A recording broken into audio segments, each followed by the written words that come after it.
എടാ അതുലേ, അതുലല്ല sorry, sound തോമേ, നിന്റെ അച്ഛനെയാണ് അടിച്ചാശുപത്രിയിലാക്കിയത്. ജസ്ന സലീം നാട്ടുകാർക്കും ഭൂമിക്കും ഭാരമായിട്ടിരിക്കുന്ന ഒരു സാധനം. ഇതിനെ ഒന്നും കാലിന് പോലും വേണ്ടാന്ന് തോന്നുന്നു. ചില ആൾക്കാരുണ്ട്, എന്താണെന്നറിയോ, എങ്ങനെയൊക്കെ വിവാദം ഉണ്ടാക്കണം, അല്ലെങ്കിൽ എങ്ങനെയൊക്കെ പ്രശ്നം ഉണ്ടാക്കണം, അതല്ലെങ്കിൽ എവിടെയും നിൽക്കുന്ന ആൾക്കാരുടെ വായിൽ കോലിട്ട് കുത്തി ഇറക്കി എങ്ങനെ തിരിച്ച് അടി മേടിക്കണം എന്ന് പറഞ്ഞ് നടക്കുന്ന ചില വാഴകള്. അതിലൊന്നാണ് ഈ ജസ്ന സലീം എന്ന് പറയുന്ന മോള്. ശരിക്കും അമ്മച്ചിന്ന് വല്ലതാണ് വിളിക്കേണ്ടത്, അതിന്റെ ഒക്കെ പ്രായം ഉണ്ടാവും. പിന്നെ ഞാൻ വിളിച്ച ആ മോളുടെ ഫ്രണ്ടിലും ബാക്കിലൊക്കെ നിങ്ങൾ എന്തെങ്കിലുമൊക്കെ അങ്ങ് ചേർത്തോ? കമ്മ്യൂണിറ്റി ഗൈഡ് ലൈൻ എന്ന് പറയുന്ന ഒരു പ്രശ്നം ഉള്ളതുകൊണ്ട് എനിക്ക് പറയാൻ പറ്റത്തില്ല. ഇവള് ഒരു വീഡിയോ ഇട്ടിട്ടുണ്ടായിരുന്നു, അമ്പലത്തിലേക്ക് പായസവും കൊണ്ടുപോകുന്ന ഒരു വീഡിയോ. അതിനെതിരെ എല്ലാരും റിയാക്ട് ചെയ്ത കൂട്ടത്തിൽ ഞാനും റിയാക്ട് ചെയ്തിട്ടുണ്ടായിരുന്നു. അതില് അതുലേട്ടൻ ചെയ്ത ഒരു വീഡിയോ, ആ വീഡിയോയ്ക്ക് റിയാക്ഷനുമായിട്ട് അമ്മച്ചി എവിടുന്നോ പൊട്ടി മുളച്ച് വന്നു. അവരുടെ ആ സംസാരം കേട്ടപ്പോ എനിക്ക് എന്താ തോന്നിയെന്നറിയോ, നിനക്ക് എത്ര തന്തയുണ്ട്? അതാണ് എനിക്ക് നിന്റെ അടുത്ത് ചോദിക്കാനുള്ളത്. വീഡിയോ ആദ്യമായിട്ട് കാണുന്നവര് സബ് ചെയ്യാനും ലൈക്ക് ചെയ്യാനും നിങ്ങളുടെ അഭിപ്രായം പറയാനും മറക്കരുത്. അപ്പൊ അതൊക്കെ വീഡിയോയിലോട്ട് പോവാം.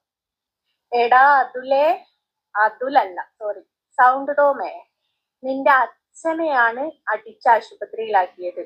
അമ്മ പറഞ്ഞില്ല. സൗണ്ട് തോമ എന്ന് വിളിക്കാൻ വേണ്ടി മാത്രം അതുലേട്ടന് ഒരു പ്രശ്നമുള്ളതായിട്ട് എനിക്ക് തോന്നിയിട്ടില്ല. ഞാൻ സ്ഥിരമായിട്ട് അതുലേട്ടന്റെ വീഡിയോ കാണുന്ന ഒരു വ്യക്തിയാ. ചേട്ടന്റെ സൗണ്ടിൽ എന്തെങ്കിലും പ്രശ്നം ഉണ്ടായിട്ടോ അല്ലെങ്കിൽ ചേട്ടൻ പറയുന്ന കാര്യങ്ങൾ മനസ്സിലാവാതിരുത്തോ ഇല്ല. എനിക്ക് തോന്നുന്നതേ നിനക്ക് ചെവി കേൾക്കുന്നില്ല എന്നാ. നീ ഒന്ന് ഹോസ്പിറ്റലിൽ പോയി ഒന്ന് കാണിച്ചു തരിക കേട്ടോ.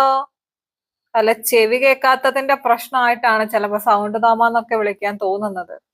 ഒന്ന് ചെവി കാണിച്ചു തര്. ആരേലും നിന്റെ കയ്യിലിരിപ്പ് കാരണം ചെവിക്കല് നോക്കി നോക്കണം തന്നപ്പോ ആ ചെവി രണ്ടും കേൾക്കാതായി കാണും. ഒന്ന് പോയി കാണിക്കണം.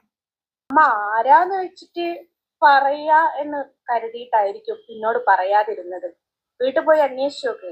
അടിച്ച് ഹോസ്പിറ്റലിലാക്കിയത് ഇതിന്റെ അച്ഛനെയാ. എടി താടകേ, ആ മനുഷ്യന് ചോദിക്കാൻ ഒരു അച്ഛനും അമ്മയെങ്കിലും ഉണ്ട്. നിനക്ക് അതെങ്കിലും ഉണ്ടോ? സ്വന്തം തന്ത ആരാണെന്ന് പോലും നിനക്ക് അറിയത്തില്ലല്ലോ. അറിയാവോ? ആദ്യം നീ അത് പോയിട്ട് അതിനൊരു തീരുമാനം ഉണ്ടാക്കും, നിന്റെ തന്ത ആരാന്നുള്ളത്. എന്നിട്ടല്ലേ നീ ബാക്കിയുള്ള ആൾക്കാരുടെ അച്ഛനും അമ്മേനെ അന്വേഷിക്കാൻ പോകുന്നത്. ആദ്യം നീ നിന്റെ തന്ത ആരാന്നുള്ളതിനൊരു തീരുമാനം ഉണ്ടാക്കണം. എന്നിട്ട് നീ വന്ന് സംസാരിക്കണം. അപ്പം ഞങ്ങൾ എല്ലാരും കൂടെ അംഗീകരിക്കാം. പല തന്തയ്ക്കുണ്ടായതിന്റെ ഗുണമാണ് നീ ഓരോ സമയത്തും ഗുരുവായൂർ അമ്പലത്തിലോട്ട് കയറി ചെന്ന് കാണിക്കുന്നത്. ഒറ്റ തന്തയ്ക്കുണ്ടായ ഒരാൾക്ക് ഒരു കാര്യം ഒരിക്കൽ പറഞ്ഞാൽ മനസ്സിലാവും. ഇത് പല തന്ത ആയതുകൊണ്ട് ഏത് തന്തയുടെ ഗുണം കാണിക്കണം എന്ന് നിനക്ക് അറിഞ്ഞൂടാ. അതിന്റെ പ്രശ്നമാ.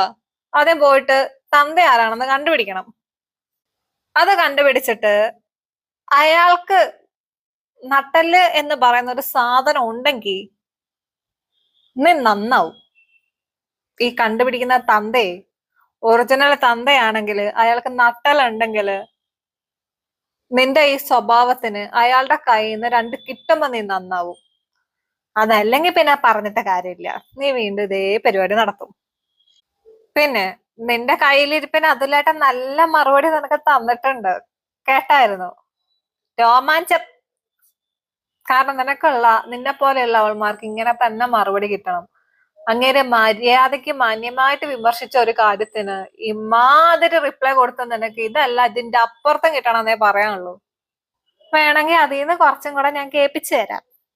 അവൾ അതിനുശേഷം എനിക്കൊരു റിപ്ലൈ തന്നിട്ടുണ്ട്. ഇപ്പൊ തന്തയില്ലാത്ത ജസ്ന സലീം, അതായത് 13-14 തന്തമാര് വന്ന് കയറി ഇറങ്ങി പോയെന്നാണ് ഇവളുടെ അമ്മ പറയുന്നത്. ഇവളുടെ അമ്മ അങ്ങനെ ഒരു കാര്യം പറഞ്ഞ സ്ഥിതിക്ക് എനിക്ക് ഇനിയിപ്പോ അതിനെ നിശ്ചയിക്കാൻ പറ്റത്തില്ല. അവൾ അമ്മ പറഞ്ഞിട്ട് നമ്മൾ കൂടുതൽ അവളെ വലിച്ചു കയറുന്നത് ശരിയല്ല. ഓക്കെ, 13 സലീമോ 14 സലീമോ എന്തോ ഉണ്ടായിരുന്ന രാത്രിയിൽ അത് ഏതിൻ്റെതാണ് കയറിയതെന്ന് ഓർമ്മയില്ല എന്ന് അവര് തന്നെ പറയുന്നുണ്ട്. ആ സ്ഥിതിക്ക് എനിക്ക് കൂടുതലായിട്ടൊന്നും പറയാനില്ല. വീട്ടിലിരിക്കുന്ന അമ്മേനെ വിളിപ്പിക്കാൻ വേണ്ടിയിട്ട് ഇമാതിരി വീഡിയോ ആയിട്ട് അവളെ കെട്ടി ഒരുങ്ങി വന്നു.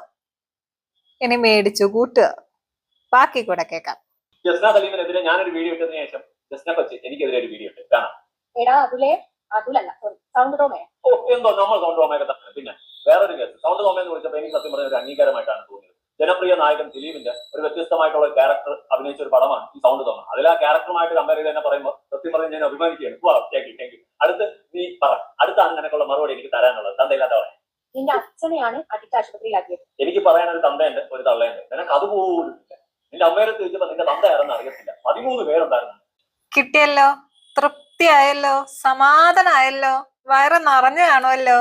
ഇല്ലെങ്കിൽ അടുത്ത വീഡിയോയും കൂടെ ഇട്, എന്നിട്ട് അങ്ങയുടെ കയ്യിൽ നിന്ന് വീഡിയോ മേടിച്ച് കൂട്ട്. അപ്പൊ നിനക്ക് കുറച്ച് സമാധാനം കിട്ടും, ഒരു ഒരു ഒരു തൃപ്തി ഉണ്ടാവും. ഓക്കെ, അല്ല ഇതുപോലെയുള്ള ആൾക്കാരോടും പറഞ്ഞിട്ട് കാര്യമില്ല. അതുകൊണ്ടാ അവള് വീണ്ടും എന്തായാലും കെട്ടി എഴുന്നള്ളി വരും.